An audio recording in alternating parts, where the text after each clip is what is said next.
My YouTube channel as physics lectures. आज हम statistical mechanics का सेकंड लेक्चर डिस्कस करने जा रहे हैं जो है फेज स्पेस। तो उससे पहले हम रिकैप कर लेते हैं कि हमने पढ़ा क्या था। मैक्रोस्टेट पढ़ा था एंड माइक्रोस्टेट पढ़ा था। कि जैसे हमारे पास कोई एक सिस्टम है, ठीक है, पार्टिकल्स का। तो मैक्रोस्टेट क्या थे हमारे, इसके जो थर्मोडायनेमिकल वेरिएबल्स थे, इस सिस्टम का टेम्परेचर, प्रेशर, वॉल्यूम, ये हमारे क्या थे, मैक्रोस्टेट। ठीक है, थर्मोडायनेमिकल वेरिएबल्स को ही हम क्या बोलते हैं, मैक्रोस्टेट कहते हैं। और माइक्रोस्टेट क्या थे, इस सिस्टम की बात ना करके जो एटम्स हमारे, ये पार्टिकल, इनकी अरेंजमेंट, कि जैसे इस टाइम पर इसकी पोजीशन क्या है इन पार्टिकल्स की, वो क्या एक स्टेट है इस सिस्टम की, वो एक माइक्रो स्टेट है। फिर हम किसी टाइम t2 पर देखेंगे कि इस सिस्टम की स्टेट क्या है, मतलब पार्टिकल्स की पोजीशन और मोमेंटम चेंज हो रहे हैं ना, तो उस टाइम पर स्टेट क्या है, वो सेकेंड माइक्रो स्टेट है। तो मतलब माइक्रो स्टेट हमारी बहुत सारी हो सकती हैं, लेकिन मैक्रो स्टेट क्या है, वही सेम है। तो ये पढ़ा था हमने macro state and micro state. अब जो हमारा लेक्चर है वो है फेज स्पेस। कि फेज स्पेस क्या होता है, इस लेक्चर में हम जो पढ़ेंगे, पहले वो टॉपिक लिख लेते हैं कि हमें पढ़ना क्या क्या है। हमें पढ़ना है फेज स्पेस इट स्टैटिस्टिक। एक होता है माइक्रो स्पेस और एक होता है गामा स्पेस। हमें सिर्फ ये पढ़ना है, सही है ना। तो फेज स्पेस क्या होता है हमारा, space between momentum and position, ये हमारा क्या होता है, फेज स्पेस। एक बार हम इसको लिख लेते हैं कि फेज स्पेस क्या होता है। तो क्या बताया था, फेज स्पेस हमारा मोमेंटम और पोजीशन के बीच का जो स्पेस होता है वो हमारा फेज स्पेस होता है। तो देख लीजिए, phase space is defined as the space between momentum and position. यहाँ से एक बार ड्रॉ कर लेते हैं। ये हमारा क्या है, मोमेंटम, और ये पोजीशन। इसके बीच का जो स्पेस हमारा, ये इसी को हम बोलते हैं फेज स्पेस। ठीक है, ये हमारा ओरिजिन है, ये हमारा क्या है, फेज स्पेस।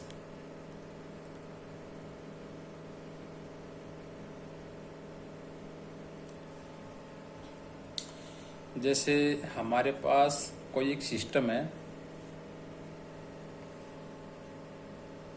जिसके अंदर हमारे बहुत सारे एटम रखे हुए हैं।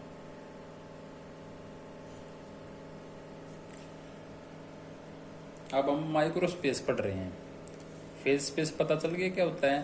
फेज स्पेस हमारा मोमेंटम और पोजीशन के बीच का जो स्पेस होता है उसी को हम क्या कहते हैं, फेज स्पेस। और माइक्रो स्पेस क्या होगा हमारा, जैसे हमारा एक सिस्टम है ये, तो हमारा जो एक पार्टिकल है इसको हम डिनोट कर देते हैं यहाँ पे, सही है। और इस पार्टिकल के जो डायमेंशंस होंगे वो क्या होंगे, मतलब ये कितने डायरेक्शन में जा सकता है, एक्स, वाई और जेड, सही है ना। और इसके मोमेंटम भी क्या होंगे, पी एक्स, पी वाई और पी जेड। मतलब एक्स डायरेक्शन में उसका मोमेंटम क्या होगा, पी एक्स, वाई में पी वाई और जेड में पी जेड। तो हर पार्टिकल को हम यहाँ पर रिप्रेजेंट कर लेते हैं।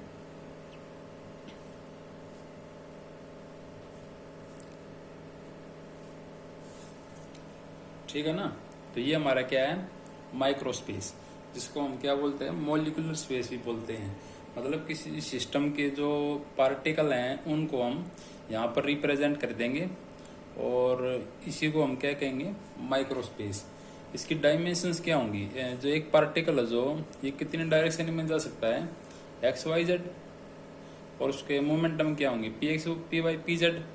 मतलब तीन तो इसके क्या होंगे, पोजीशन कोऑर्डिनेट, और तीन होंगे मोमेंटम कोऑर्डिनेट। तो टोटल कितने हो गए, 6। मतलब ये क्या है, 6 डायमेंशन स्पेस है।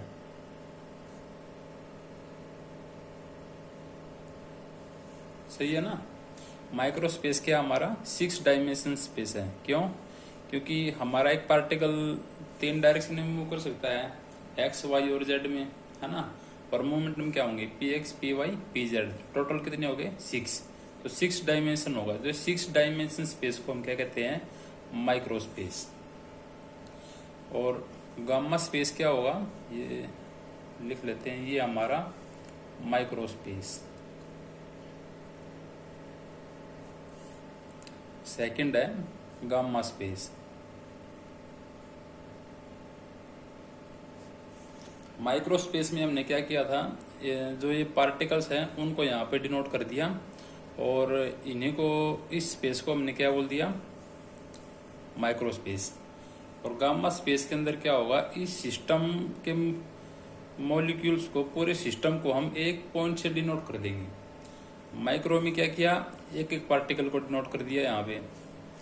और गामा में क्या करेंगे, इस पूरे सिस्टम को ही एक पॉइंट से डिनोट कर देंगे, उसको हम क्या बोल देंगे, गामा स्पेस। तो गामा स्पेस मैंने क्या बताया था कि इस पूरे सिस्टम को ही हम एक पॉइंट से डिनोट कर देंगे, उसको हम क्या कहेंगे, गामा स्पेस। जैसे हमारा ये सिस्टम था,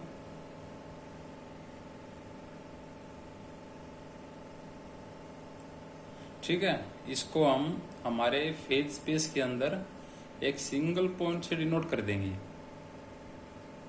ऐसे, ठीक है। ये पूरा सिस्टम क्या है, एक सिंगल पॉइंट से डिनोट कर दिया। इस पॉइंट को हम कहेंगे रिप्रेजेंटेटिव पॉइंट।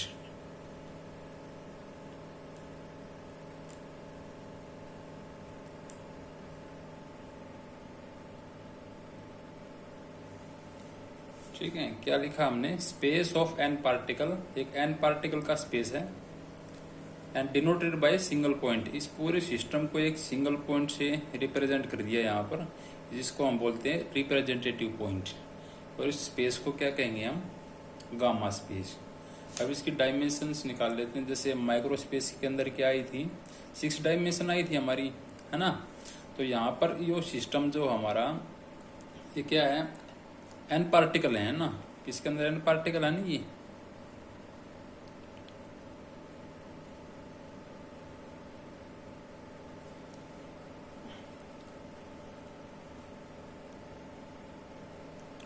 तो एक पार्टिकल की डायमेंशंस क्या है, 6 है ना। तो वो एक्स वाई और जेड कहीं भी जा सकता है। और p x p y p z की क्या थी, मोमेंटम, मतलब टोटल 6 थे, है ना। यहाँ पर पार्टिकल कितने हैं, एन, तो क्या होगा 6n डायमेंशन। गामा स्पेस की क्या डायमेंशन होंगी, 6n।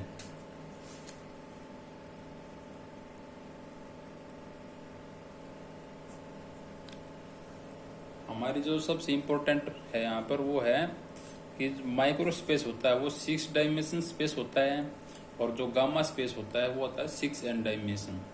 ठीक है, एक बार हम इसको रिकैप कर लेते हैं जो हमने पढ़ा है। फेज स्पेस हमारा पोजीशन और मोमेंटम के बीच का जो स्पेस होता है उसी को हम फेज स्पेस बोलते हैं। और माइक्रो स्पेस क्या होगा, कोई सिस्टम है, उस सिस्टम के हर मॉलिक्यूल को हम यहाँ पर रिप्रेजेंट कर देंगे, इसको हम क्या कहेंगे, माइक्रो स्पेस या फिर मॉलिक्यूलर स्पेस। और इसकी 6n डायमेंशंस होती हैं। क्यों होती हैं, क्योंकि एक पार्टिकल हमारा 3 डायरेक्शन के अंदर मूव कर सकता है, एक्स वाई और जेड। उनके मोमेंटम भी क्या होंगे, पी एक्स पी वाई और पी जेड। टोटल कितने हो गए, 6 डायमेंशन। और गामा स्पेस पूरे एक सिस्टम को हम सिंगल पॉइंट से रिप्रेजेंट कर देंगे, इसको हम कहेंगे गामा स्पेस। इसकी डायमेंशंस क्या होंगी, 6n डायमेंशन। जो हमारा ये पी होता है ये रिजल्टेंट होता है, p x p y p z का ये रिजल्टेंट है। ठीक है,